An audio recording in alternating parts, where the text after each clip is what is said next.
I just had to let you know you're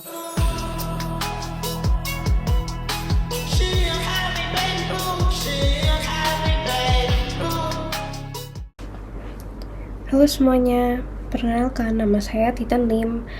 Dan pada kesempatan kali ini saya akan membahas tentang teori perkembangan moral Kohlberg dan bagaimana teori tersebut dapat diterapkan dalam dunia bisnis saat ini. Menurut Kohlberg, perkembangan moral manusia terbagi menjadi 3 tingkat, yaitu pre-conventional, conventional, dan post-conventional level. Pre-conventional adalah tahap ketika seseorang mengambil keputusan berdasarkan kepentingan pribadi atau menghindari hukuman. Conventional adalah tahap ketika seseorang bertindak sesuai aturan, norma, dan harapan masyarakat. Sedangkan post-conventional adalah tahap ketika seseorang bertindak berdasarkan prinsip moral yang lebih luas, seperti keadilan, hak asasi manusia, dan kepentingan masyarakat secara umum. Menurut saya, sebagian besar pelaku bisnis saat ini berada pada tingkat konvensional. Banyak perusahaan menjalankan bisnis dengan berpedoman pada hukum, regulasi, standar industri, dan harapan para stakeholder. Mereka berusaha menjaga reputasi perusahaan, memenuhi aturan pemerintah, serta mempertahankan kepercayaan pelanggan. Meskipun tujuan perusahaan tetap mencari keuntungan, keputusan yang diambil biasanya mempertimbangkan apakah tindakan tersebut itu sesuai dengan aturan yang berlaku atau tidak. Nah, salah satu contoh yang dapat dilihat adalah pada kasus Danone terkait transparansi penggunaan plastik. Danone mendapat tekanan dari organisasi lingkungan karena dianggap belum cukup terbuka mengenai dampak penggunaan plastik dalam operasional bisnisnya. Setelah melakukan dan melalui proses hukum dan mediasi, perusahaan akhirnya berkomitmen untuk meningkatkan transparansi, mengungkap jejak plastik yang dihasilkan, serta memperkuat upaya pengurangan limbah plastik. Menurut saya, keputusan Danone tersebut mencerminkan tingkat konvensional.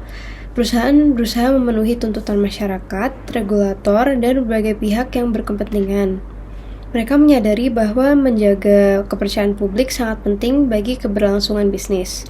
Dengan kata lain, keputusan tersebut itu tidak hanya didasarkan pada keuntungan semata, tetapi juga pada kewajiban untuk memenuhi harapan sosial dan standar yang berlaku. Namun, saya juga melihat bahwa beberapa perusahaan mulai bergerak menuju tingkat post-conventional. Misalnya, ada perusahaan yang tetap menjalankan program keberlanjutan atau mengurangi emisi karbon meskipun belum diwajibkan oleh hukum. Mereka melakukannya karena percaya bahwa menjaga lingkungan adalah tanggung jawab moral yang harus mereka lakukan. Pada tahap ini, perusahaan tidak hanya berpikir tentang kepatuhan, tetapi juga tentang dampak jangka panjang bagi masyarakat dan generasi yang akan datang. Menurut saya, manajer dan karyawan dapat berpindah ke tingkat moral lebih tinggi. Hal tersebut bisa terjadi melalui pendidikan, pengalaman, budaya organisasi, serta pelatihan etika yang diberikan oleh perusahaan. Semakin seseorang memahami dampak dari keputusan bisnis yang dibuat, semakin besar kemungkinan mereka mempertimbangkan aspek moral yang lebih luas sebelum bertindak. Selain itu, perkembangan teknologi dan media sosial juga membuat perusahaan semakin terbuka terhadap pengawasan publik. Masyarakat kini lebih mudah mengetahui tindakan perusahaan dan memberi kritik apabila terjadi pelanggaran etika. Kondisi ini mendorong banyak organisasi untuk tidak hanya berfokus pada keuntungan, tetapi juga pada tanggung jawab sosial dan lingkungan. Sebagai kesimpulan, saya berpendapat bahwa tingkat moral yang paling banyak ditemukan dalam dunia bisnis saat ini adalah conventional level. Sebagian besar perusahaan berusaha mematuhi aturan dan menjaga reputasi mereka di mata publik.